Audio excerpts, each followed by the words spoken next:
বুঝলাম গতকাল আমার বিয়ে ছিল, তো আজকে সকাল সকাল আমাকে কোথায় নিয়ে যাচ্ছ? বড় রানী আর ছোট রানীর সাথে কুশল বিনিময় করতে নিয়ে যাচ্ছি মালিকা। তারপর রানী হিসেবে আপনার অভিষেক অনুষ্ঠান হবে।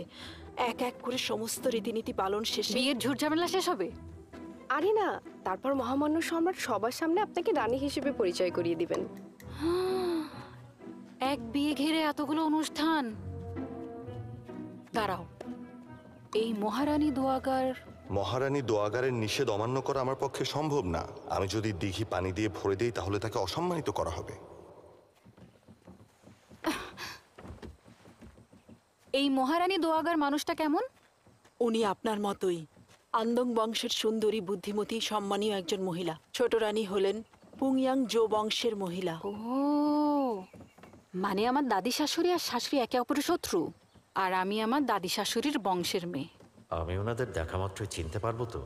মহারানী দোয়াগার নিশ্চয়ই বয়স্কজনই হবেন। আরো বলো।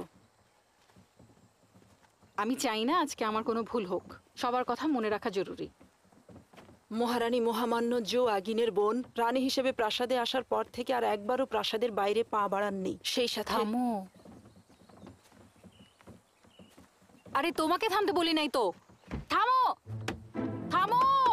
পালকিটা থামাও।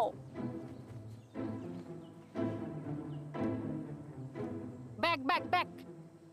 আরে পিছনে পিছনে পিছনে যাও। পেছনে যাও। দাঁড়াও। হয়েছে।